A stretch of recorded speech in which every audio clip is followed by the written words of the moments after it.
Thanks for joining me for this deep dive into sun salutations. So first off, what is a sun salutation?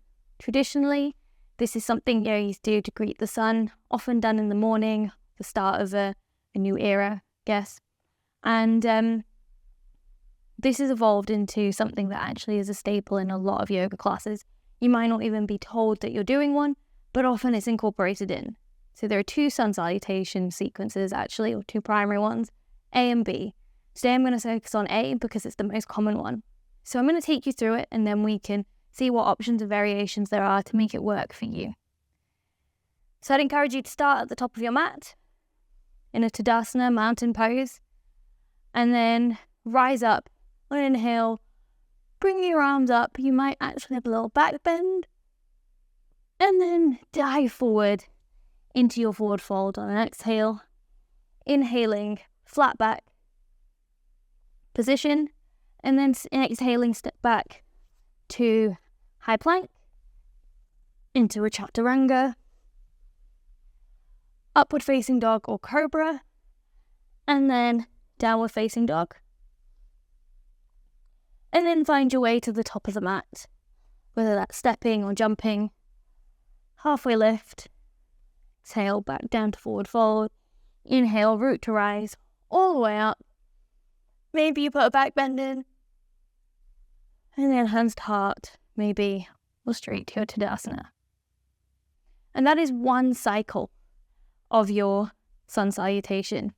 And people might do 1 or 2 to warm up in their class.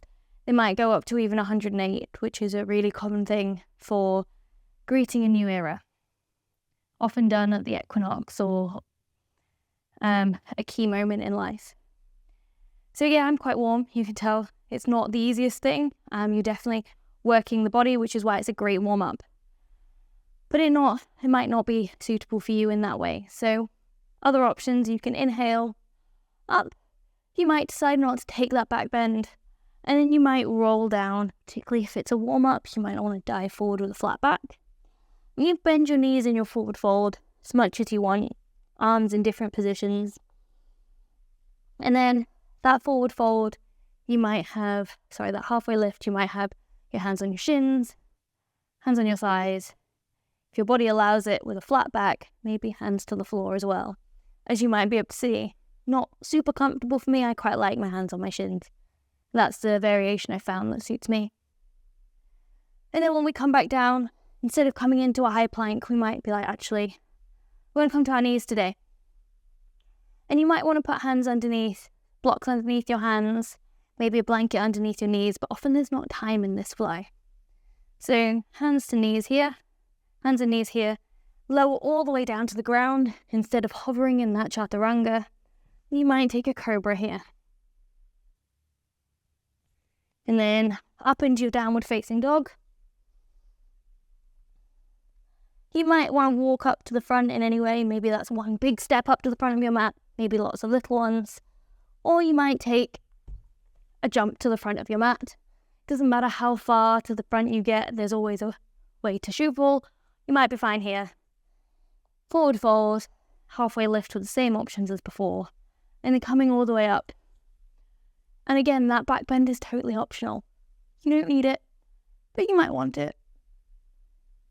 And then down into your Tadasana, mountain pose. I think things to notice, which side do you step back on? I know I have a tendency to step back with my right foot. How about sometimes stepping back into your plank with your left foot? Change it up a bit. Just be aware what your movement is, what your tendencies are, and what variations suit you on any different day. There's no right or wrong. There's no absolutely prescribed that you have to do everything the same every time. But let me know what you think of the different variations, what works for you. I'd love to hear. Thanks.